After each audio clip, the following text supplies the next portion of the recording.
Hello, hello. Well, I want to start off by giving my condolences and to the families and the friends and the members of the Methodist Church in South Carolina.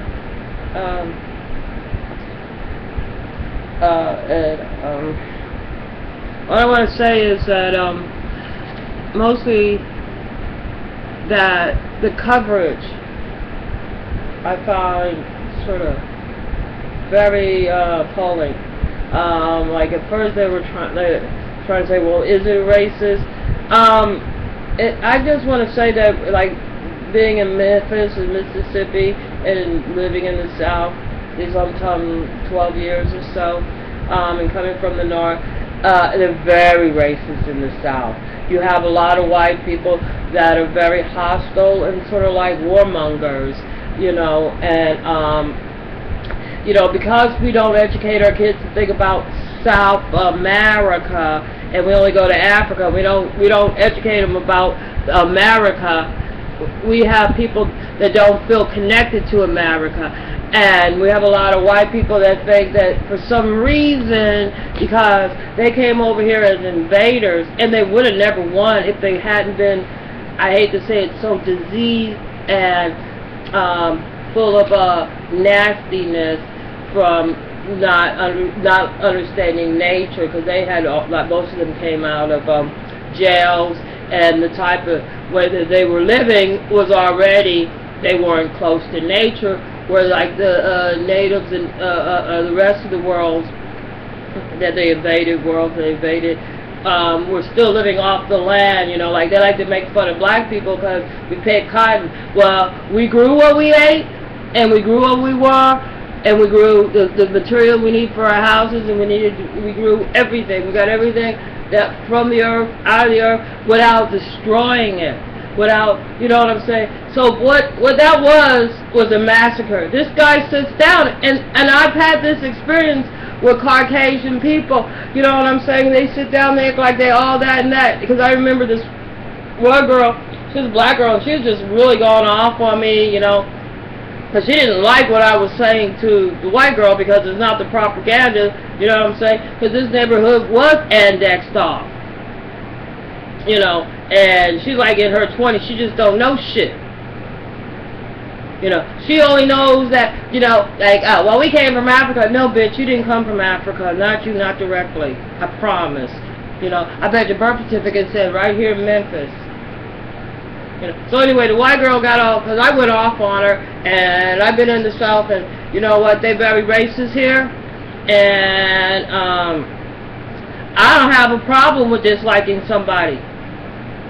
I really don't. I got friends around here, you know, whatnot, and they accept me for the way I am, or I won't accept them. You know, if you want me to do what you want to do, then you got to do what I want to do too. So it's gonna be tit for tat. You know, that goes in always.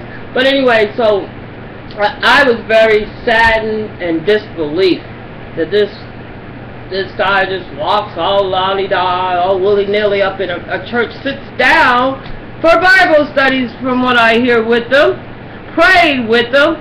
But like I was getting ready to say, I've had experience with white people that do that, you know what I mean? Like, because I was talking bad about this one girl, because with that orange hair, and her body was so disformed from, oh my God, I don't know what, you know, but she looked like a primate. Anyway, so anyway, but she ended up calling me a monkey. I'm like, well, I'm a beautiful monkey, you orangutan. I don't know why you got your hair orange. It's not a good complexion for orange hair. You know, Arbin with the gold streaks that come naturally, the sandy dye color, yeah. But orange, red, yes. Lucille Ball red, yes. But anyway, I'm getting off subject, but I've had so much experience with races, from black people, from white people, you know, from women. You know, you have women that just, you know, we have a very fractured and double-biting hypocrite. Because here we are, have a Confederate flags flying, like in Mississippi, South Carolina, and a whole bunch of other places, right? We got the Confederate flag over here in Memphis. They wanted to break away from the United States and not be a part of the United States. So how can this white guy over here talking about, we came over here and raped your women? Ain't nobody, hey, you had to sell your white women as a package as you come along, you know. And nobody had to rape. I don't. Nobody had to rape your women. They're marrying black men, especially the ones if they got more money than the white racist ass guy. They'll marry the one with more money. If the white racist has more money, they'll marry him. So the problem is you ain't got enough money to get a hold of these women. You know, and like in Memphis, they haven't did the rape kits for. They didn't do rape kits for 10 years. The only people I see them showing that these black people have been raping is black people. They know not to cross over invisible line. They know they had raped a white lady. You know what I'm saying? They would have went to jail. They ain't gonna go to jail for a teenage girl or a teenage boy back in the day. You know, when everybody's on crack because they're worried about, you know, being on crack. I don't know. But we do have a major sickness to where the news could act like, oh, well, they massacred those people because they was Christians. Is that why It doesn't matter why they did it.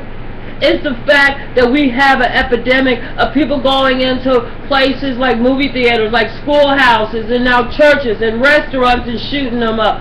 That's the problem. Why? Well, what about the who, what, where, and when?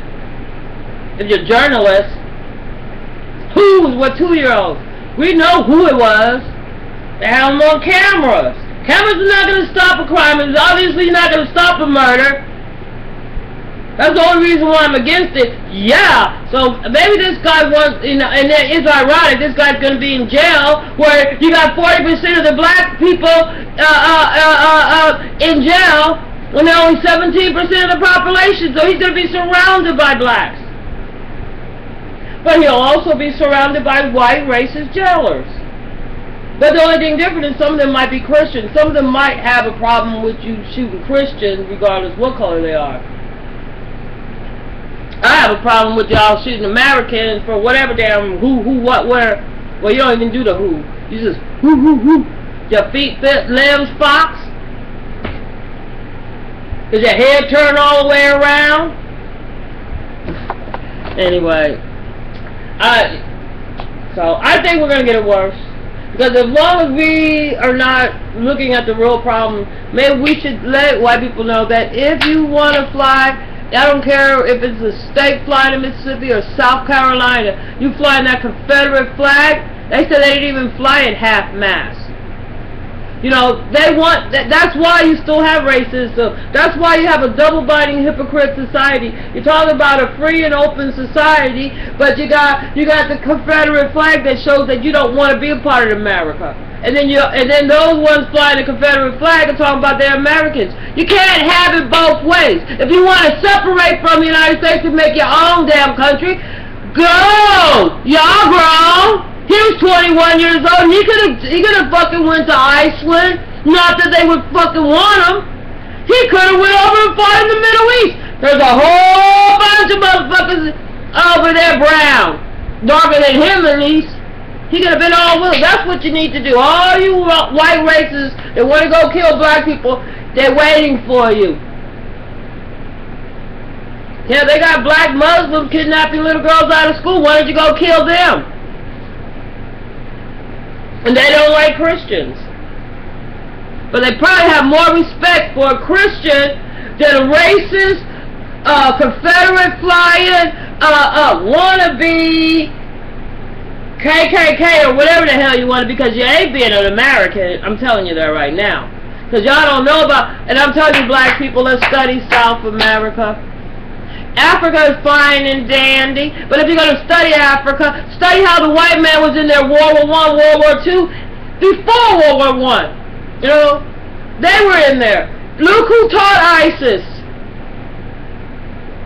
Look who taught, They had people going over their soldier. Who's the number one people that want to be soldier? Who are the ones that could understand why you have to go kill somebody? They're just, you know, you go kill somebody, they go kill you. It becomes tit for tat. There's no ending. It's futile. And there's no ending to racism if you don't snip it out at the bottom. Get rid of the Confederate flag. Start teaching kids about South America. You know, you're teaching them to be ignorant and racist. For some reason, it's financially feasible for this country to have some dumbass white people running around with an IQ of 50. The boy just wasn't up there. And I blame the schools. And I blame his parents. And I blame the white society that you hanged around with the goddamn Confederate flags. Y'all raised that boy. See what you do? It's disgusting. And the worst thing I could ever see is now you can't go to church. I ain't, you know, I mean, I believe in 2 or more gathered thy name will be heard, so I don't have to go into no building. Believe that. But you see, racism is alive. Where you see the Confederate flag flying, you are entering a racist, ignorant, and when I say ignorant, they got not all of them got an IQ of a moron of 50. Some of them is just 90 and under. Most of them are under 100. You know, and you know, thank God mine is over that. I have people there, oh, you have that IQ, you're a genius. I'm like, because a lot of stuff, I just made mine in the science and comprehension. You know, yeah. We're not meant to know everything. And that's one thing I notice about an ignorant person. They think they're supposed to know everything, and they think everybody's stupid because not everybody was given the same misinformation that led them to be a murdering moron. That's what he is, a murdering moron. I don't even want to say the guy's name. I rebuke him. He's a disease. Racism is alive.